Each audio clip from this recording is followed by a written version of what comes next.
Es un placer estar con ustedes. Soy Paula Jiménez Correa y les doy la bienvenida a Así es Asia, el magazine quincenal de France 24 que aborda las múltiples realidades de este continente. Estos son nuestros titulares.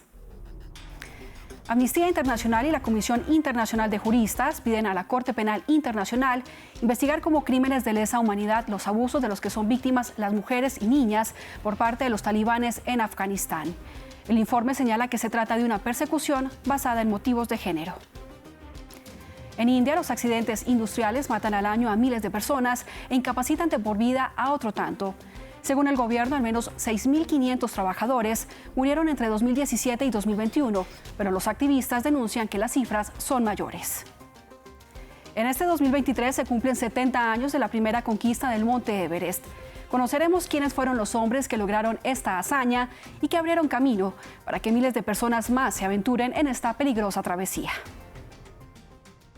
Iniciamos este recorrido por el continente asiático en Afganistán y con el reciente informe de Amnistía Internacional y la Comisión Internacional de Juristas titulado La guerra de los talibanes contra las mujeres, el crimen contra la humanidad de la persecución de género en Afganistán, en el que se evidencian los graves abusos y maltratos de los que son víctimas las mujeres y niñas. En él se sugiere que la Corte Penal Internacional debe incluir su investigación que se trate de una campaña de persecución por motivos de género, ya que los talibanes pretenden anularlas completamente de la sociedad, pues se les ha apartado de la educación y de asumir cargos políticos y empleos en el sector público, trabajar en ONGs y la ONU, entre otras restricciones. En pocas palabras, se les trata como ciudadanas de segunda clase.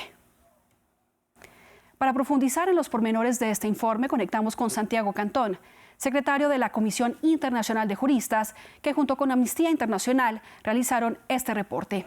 Santiago, muchas gracias por aceptar esta invitación y comienzo preguntándole cuáles son esos criterios que consideran ustedes que se cumplen para que la Corte Penal Internacional investigue como crímenes de lesa humanidad lo que sucede en Afganistán. A ver, creo que es importante tener presente, en primer lugar, muchas gracias por darle publicidad a este informe, porque nos parece súper importante, tanto a Amnistía Internacional como a nosotros, que se sepa lo que está pasando en Afganistán para que la comunidad internacional tome acciones concretas y rápidas. ¿Qué es lo que estamos viendo? Que desde agosto del 2021, cuando los talibanes tomaron Kabul y de hecho son el gobierno, la administración de facto, se comprometieron a respetar el derecho de las mujeres y han hecho exactamente lo opuesto. Y eso es lo que planteamos en este informe con información bastante precisa de qué es lo que está pasando. Para ser muy breve, las mujeres no pueden salir a caminar por la calle si no están siendo acompañadas por un hombre. Insisto, no pueden salir de su casa si no están acompañadas por un hombre.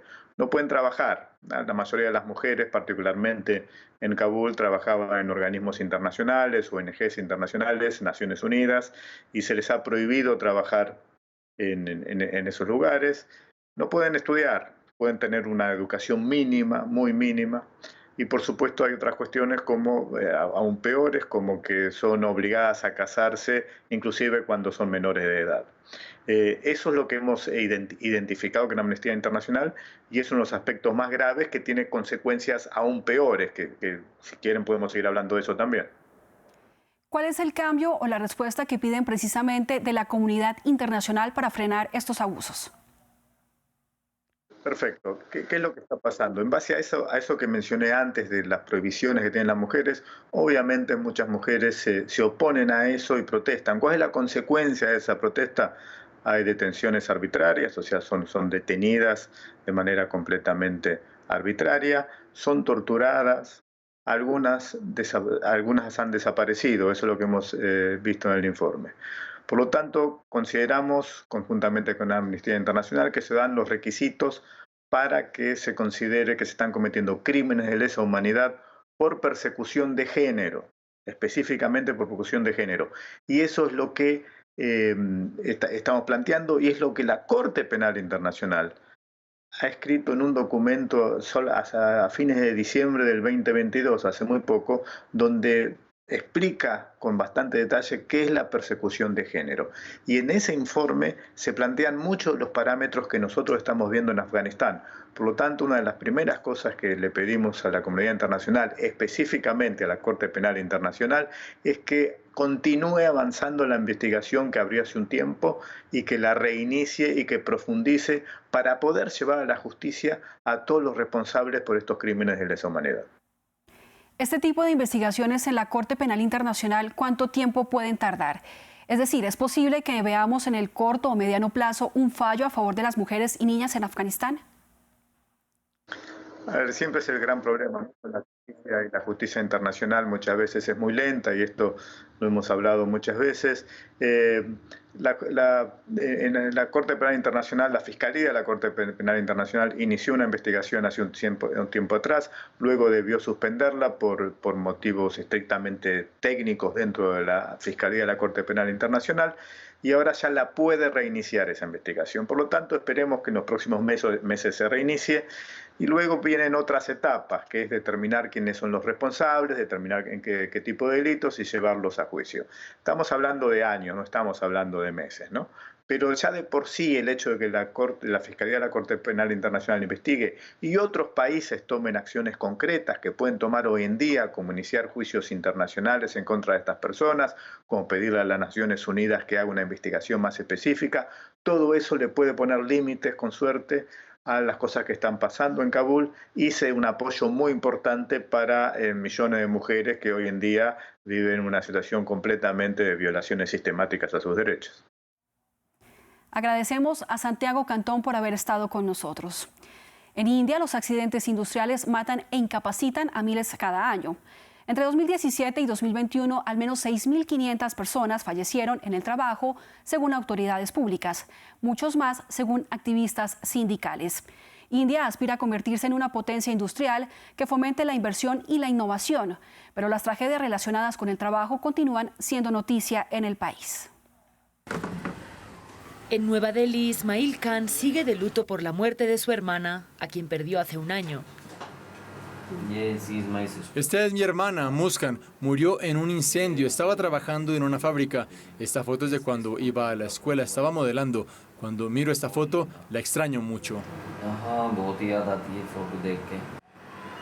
El 14 de mayo de 2022 estalló un incendio masivo en esta unidad de fabricación electrónica en el oeste de Nueva Delhi. 27 personas perdieron la vida y, según testigos, este edificio no tenía salida de emergencia. La única entrada estaba bloqueada por cajas de cartón. Ismail atribuye toda la responsabilidad de la catástrofe a los dueños de la fábrica que operaba ilegalmente. India, siendo el país más poblado del mundo, se ha embarcado en una carrera hacia el desarrollo industrial. La construcción de edificios y fábricas se puede ver por todas partes. Las tragedias como los incendios son muy comunes en el país y los trabajadores pobres suelen ser las principales víctimas. En Ghaziabad, en las afueras de Nueva Delhi, una fábrica de piezas de grifos accedió a abrirnos sus puertas. Su director, Mukesh Rastogi, nos mostró los alrededores. Esta es nuestra área de máquinas, donde fabricamos el grifo y los accesorios. En esta pequeña fábrica no hay salidas de emergencia ni extintores. Todas las ventanas están bloqueadas por rejas de hierro y basura. A los trabajadores no se les proporcionan guantes, calzados de seguridad, ni siquiera mascarillas. Cuando le preguntamos a Mukesh Rastogi sobre la seguridad de sus empleados, él prefiere pasar la responsabilidad al gobierno indio. Aquí trabajan 17 trabajadores 6 días a la semana. No se nos permitió pedir la opinión de los trabajadores. Los accidentes industriales matan y deshabilitan a miles de trabajadores cada año. El Ministerio de Trabajo de la India informa un promedio de 3 muertes por día en los últimos años, mientras que las encuestas independientes de 2017 indican que la cifra es de 131. En la capital india, una organización internacional está tratando de abogar por estos trabajadores vulnerables. Apurva Kaiwar, secretaria regional del sindicato industrial, denuncia las leyes que podrían empeorar las condiciones de trabajo. What does happen now is that there is a move Lo que sí pasa ahora es que hay un movimiento por parte del gobierno. Se van a detener las inspecciones aleatorias, no planificadas sino anunciadas. Entonces, los inspectores informarán a la gerencia cuándo vendrán a inspeccionar. Esto no es algo seguro para nadie ni para los trabajadores.